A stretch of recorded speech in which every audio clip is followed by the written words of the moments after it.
So welcome to another episode of Stretching Your Strengths in CEHS. I'm Dr. Paul Springer, the Associate Dean for Student Success. And today we're going to be meeting with John Raible, our new Associate Dean for Diversity, Equity, and Inclusion. Thanks for joining us today, John.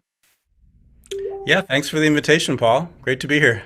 So, John, I know that your expertise addresses anti-racism, and I've heard you talk quite a bit about anti-racism and the work that you're doing. Can you kind of explain your approach so people have a clear idea of what anti-racism entails?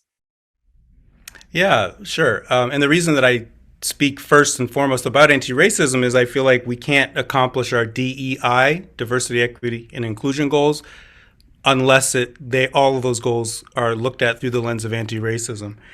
And anti-racism, of course, has to be intersectional. So we're focused on ending racism and transforming it, but we're also looking at other systems of dominance like sexism, homophobia, anti-Semitism, Islamophobia, and classism and ableism and other isms.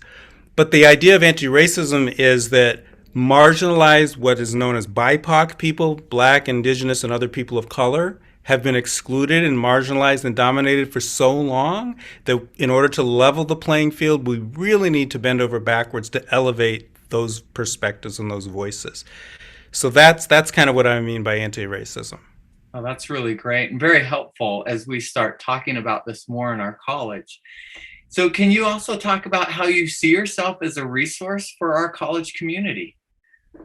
Yeah, I think of myself as not the person that's going to ride in on a white horse or a black horse to save the day, but really to kind of connect people and move the conversation forward and help people find each other.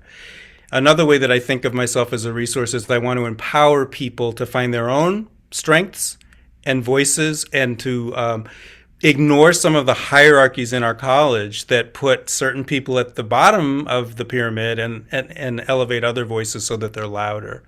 And so my approach is to kind of convene groups. I'm thinking of them as crisis response teams. That would include students, staff, faculty at different ranks, and an administrator or two to kind of really be creative problem solvers. They'll know their department or their unit. They know what the department needs in terms of anti-racism, and it will look different across the college.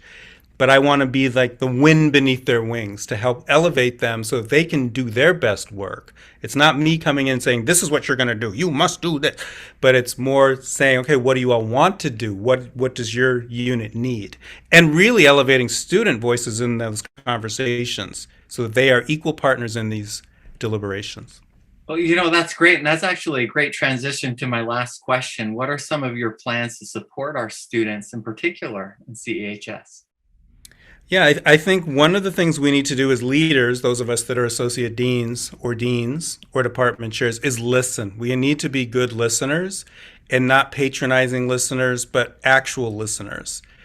And so you and I have hosted some listening sessions, and so I want to continue those so that we keep the feedback loop going.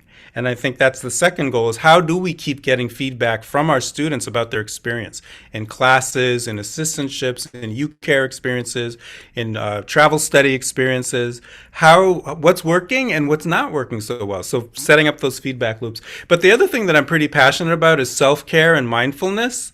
And once we're back on campus, I hope that my office or the dean's office in general will be seen as a place that students can just go to relax and have a quiet place. Maybe they can do some meditation. Maybe we'll offer some mindfulness activity breaks throughout the week so that people can, because these are pressurized times.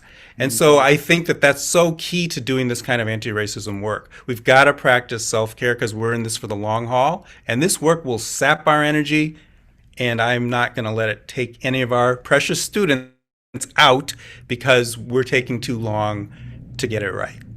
There's a lot more I could say, Paul, but I know this is short videos. We can do a part 2.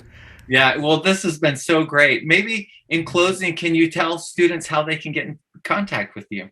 Yeah, the quickest way is probably, well, not quickest way, but the easiest way is email, jraible3@unl.edu. Hopefully it'll be here on the screen. All right. I look forward to hearing from people. I'm pretty approachable and accessible, and I really do love to hear from students. So thanks for the opportunity.